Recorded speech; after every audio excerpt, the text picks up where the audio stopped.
Hello, and welcome to ASMR TirarADeguello. Are you hoping to calm your mind, relax your body, or experience ASMR?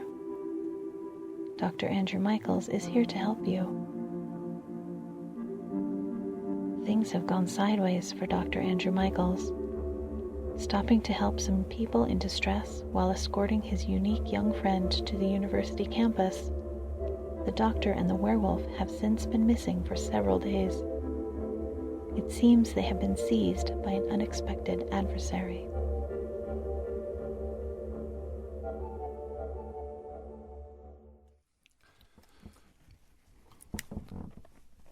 Good morning, Dr. Andrew Michaels. It's so good to see you. I feel it is my obligation to help you.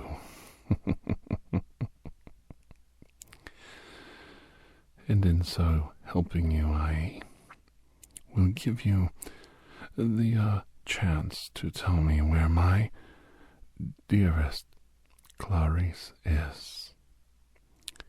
Where have you hidden away my dear Clarice? Oh, how I knew you would resist telling me, Dr. Andrew Michaels. But that's okay. Your shackles haven't loosened at all these days past. And I see you've healed remarkably well since your injuries at the railroad yard. I was looking for you, Doctor, because I didn't know you were in town until your young ward spilled the beans, as they say. What a traitor he is. A young, long-haired, hippie child of Canadian lineage. You think you'll bring him back to the University of Chicago and civilize him. Tisk. I was there the night the train was attacked by those Neanderthal-looking creatures, the Sasquatch you call them.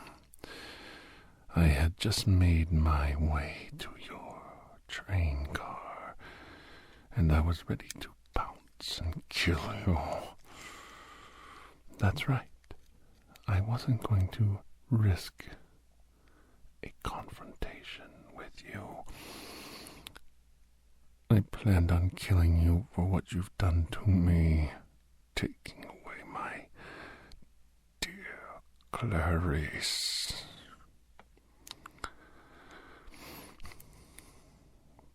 But they took you away in that moonless night, and I was left with your ward, shocked, confused. He was easily chloroformed and captured. I used my credentials as a doctor to say he was my patient, and I had him brought here with me to this cottage on Denman Island in British Columbia. And here, Dr. Andrew Michaels, is where you'll stay until I am given the information I want. I've captured several young ladies from the local town as bait to get you to talk. Don't worry, I won't make you cry, Dr. Andrew Michaels, by filleting their bodies and eating them in front of you. I wouldn't do that. I know how your mind works. I know any harm would come to them. You'll never tell me what I want to know. No. In this case, Dr. Andrew Michaels, everyone, including your staunch, disloyal ward, are physically unharmed. But that's only for the moment. Don't reach for your beloved ankle weapon, your poisoned secret spy pen, your beloved Tesla device. I have them all, and I must admire your Colt 45, 911. It's gorgeous. Who gave you this model? It's quite intriguing. The script on the barrel I cannot read. The language that looks strangely Chinese or Tibetan, but I'm at a loss to decipher it. I don't have all my reference books out here on Denman Island. It's a small island, and the ferry only operates certain times of the day. I find it more important to bring over supplies and food stores than bring books. And in the cold winter months, I must use some of my time to procure fuel and wood for the fireplace. It's a stark bohemian lifestyle here. The beaches are rather plain, rocky, but full of delicious clams. Delicious clams, and I make the best chowder. And, Doctor, I will make chowder of your young ward, and I will devour his sweet breads in the coming evening's full moon, if you do not tell me that which I want to know, and that is, where is my Clarice? Where is she? Who will rescue Dr. Andrew Michaels and his companion? If they can find a way to free themselves and the other captives, will they be able to escape together?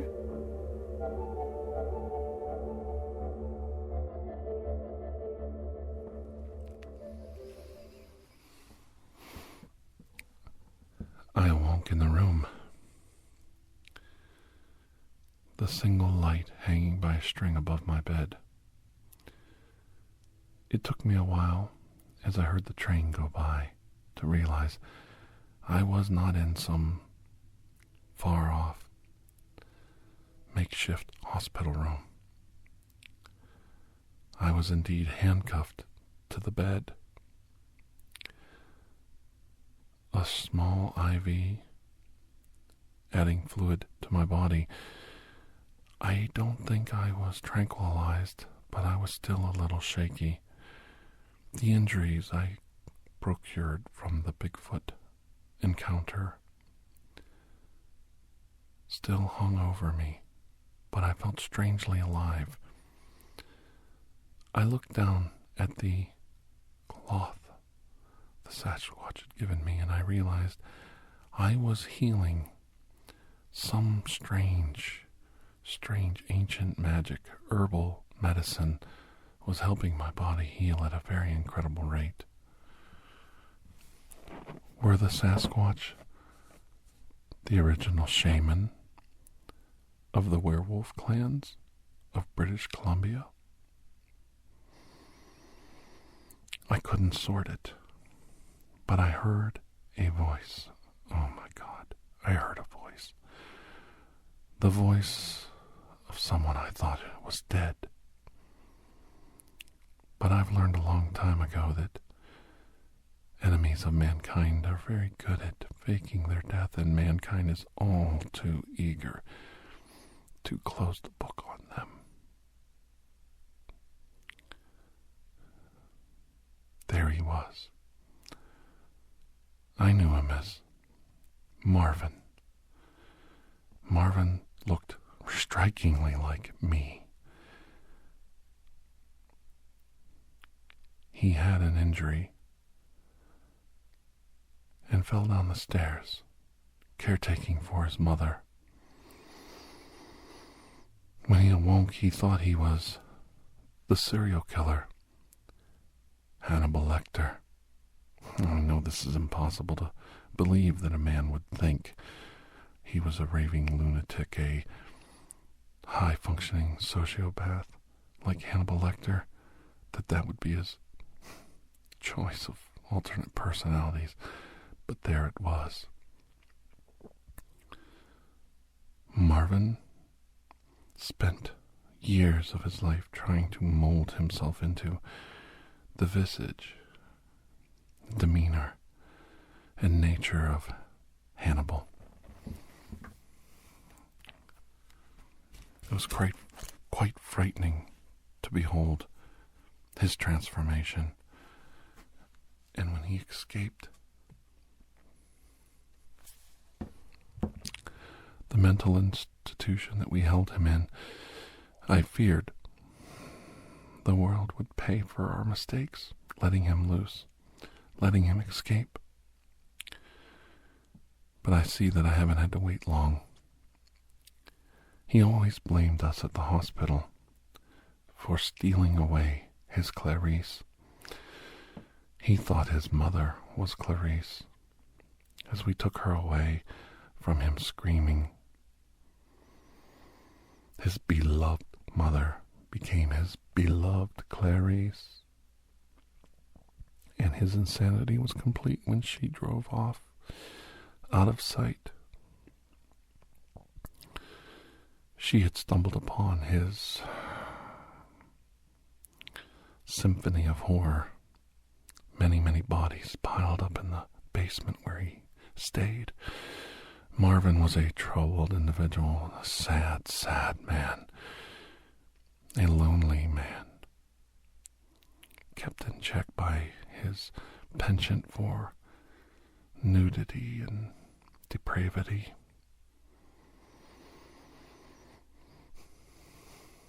The objectification of women kept him alive.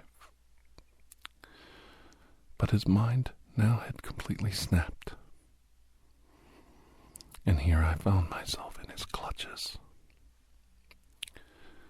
My young ward in another room. I could hear 2 to 3 young girls crying, obviously chained to the wall. I could see their ankles that were shackled in the other room, but I couldn't make out their faces or their bodies.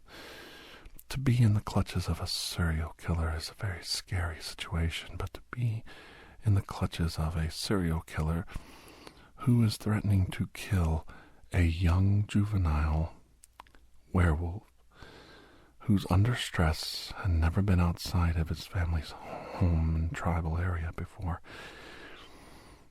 and he's drugged him and he's about to turn into a werewolf, is probably the most frightening thing I've ever experienced.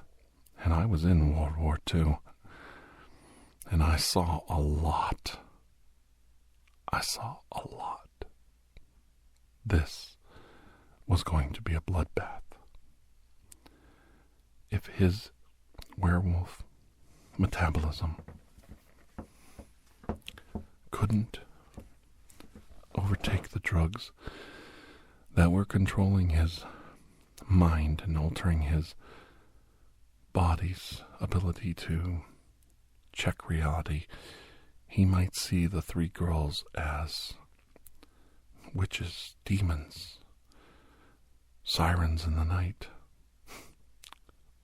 frightened deer, and kill them out of instinct. Alcohol, drugs do not mix well with werewolves. The mind is the last thing to transform due to the pain of the transformation. Yes, the mind is the slowest. And I could start to see my young ward being wheeled into the room. Hannibal, Marvin, whatever you want me to call him. A knife in one hand, pushing the wheelchair with both. A bright, glistening, sharpened blade. A smile across his face.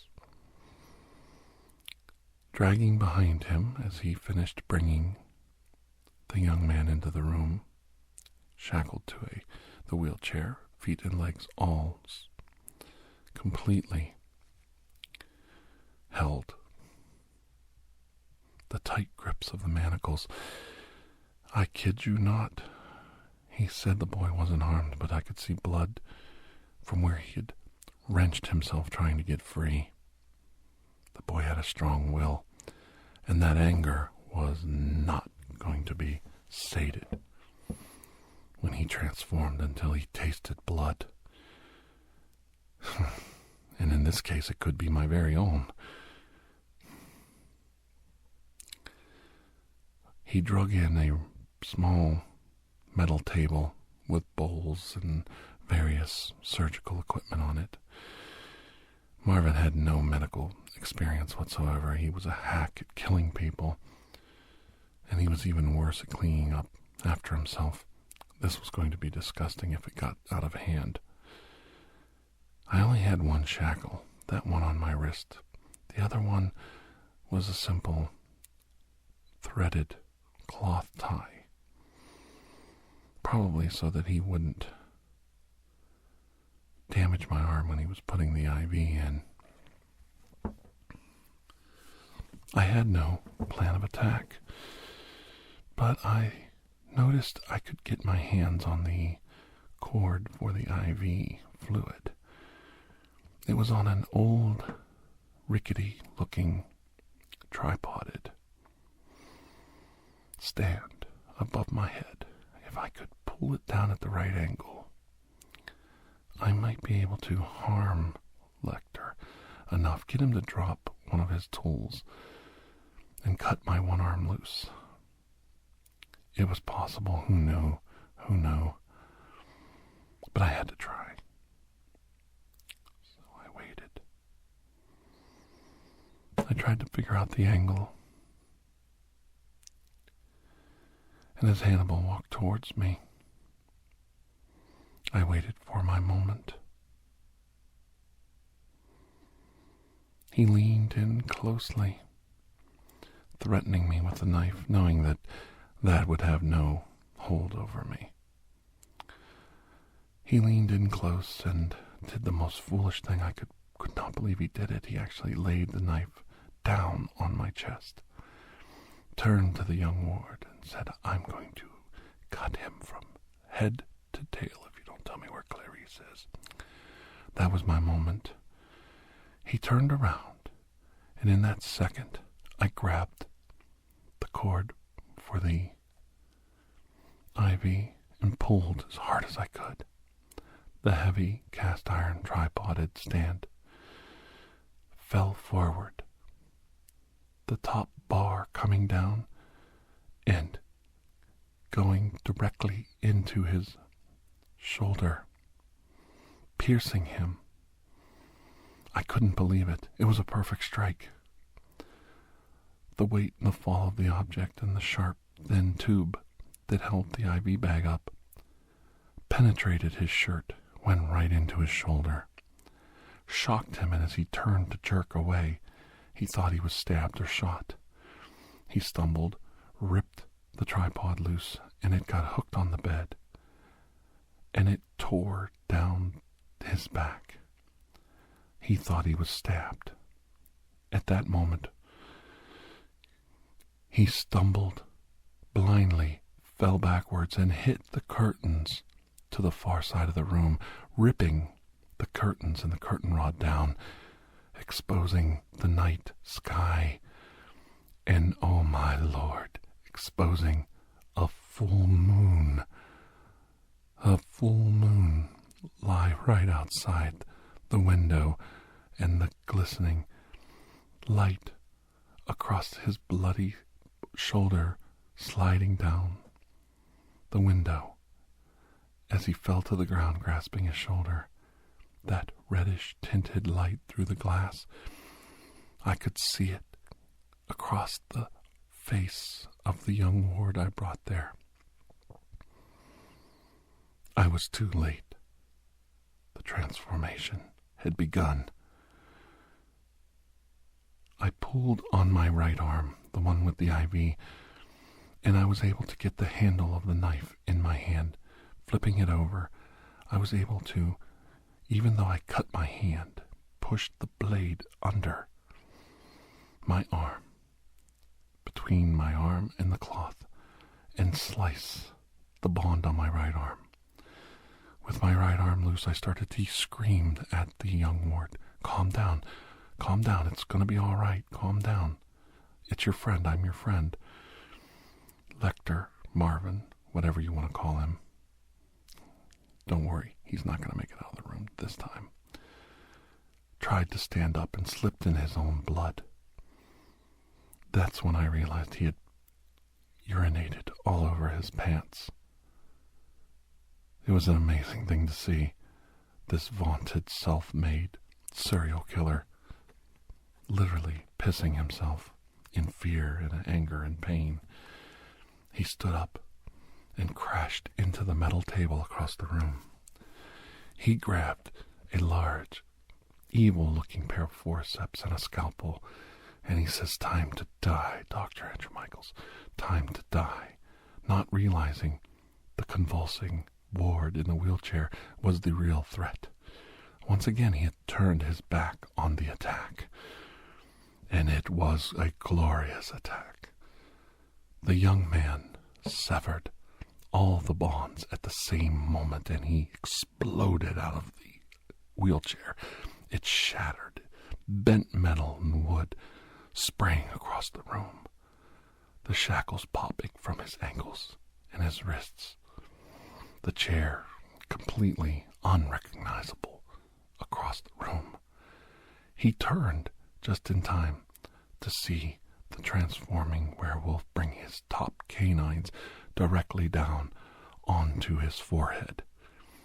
He bit completely across his face, ripping his face completely off of his head and knocking him out of the room. The girls screamed in horror as the bleeding, injured Hannibal slid and slammed into the far wall of the room they were in. The cottage reeked of fecal matter and urine as the young werewolf looked at me, and I pointed, "Go get him, boy, go get him," out of the only reaction I could give. I'll never forget this for the rest of my life. He actually paused, leaned in, smiled, and growled. He went through the doorway like it wasn't even there, smashing into the woodwork and splinters of wood everywhere. He hit Hannibal so hard they actually crashed through the wall out into the yard. The cottage severely damaged. He must have hit structural damage, and it started to weaken back and forth. I managed to break the bar of the bed loose, and since my legs were not tied down, I stumbled, drugged and doped up, ripping the bandages off of my eye and head into the other room. Found the girls, and I kept saying, "Key, where's the keys?" They pointed to a wall, and I ran and got the keys to their shackles. As I freed the girls, I gave them the keys and said, "Free the rest," and they did.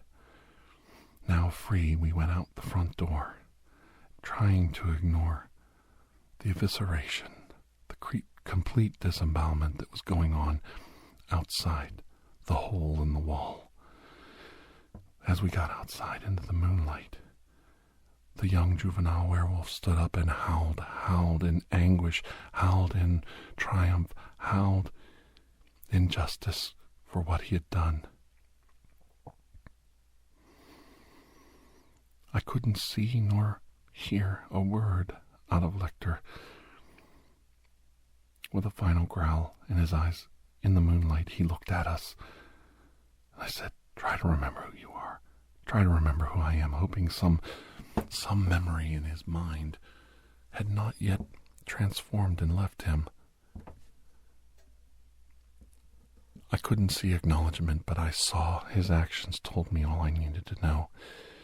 He grabbed part of Hannibal's leg that had been severed, and he stormed off into the night, a dog with his bone.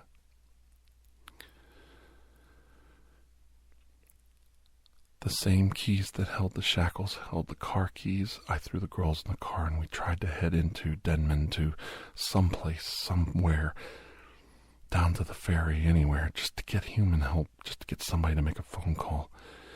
Everything was out of control and out of order. I know this is a fantastic tale, but I tell you, it is the truth. It is the end of this villain. And I bring it to you as a cautionary tale for all of humanity.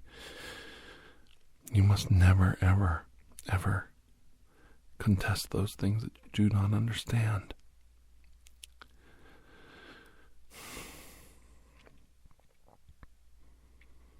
In the morning, we found what was left of Marvin and Hannibal. Not being able to separate one from the other, you could barely identify him. Even his teeth were gone. But we found enough severed fingers to make a positive ID through fingerprinting, believe it or not. The girls were okay. They told their tale. They told how the young man had somehow on acid or LSD turned into a monster and just tore this guy asunder. To them, it was just something else, something they couldn't process.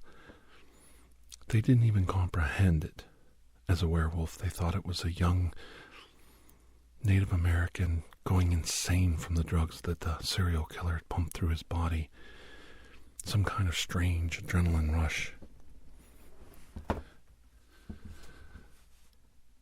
With that, I was able to cover my tracks and now head to Seattle, which I hoped would be the location of the young man.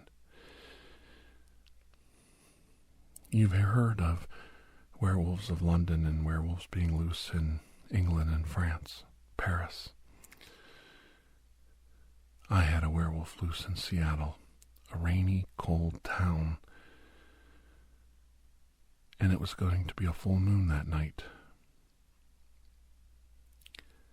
I had to not only find him and protect his victims, but get him out alive. But that's another story.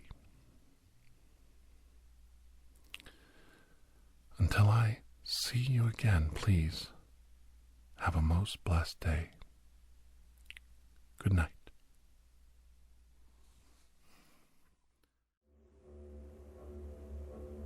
Thank you for joining us for ASMR TirarADeguello.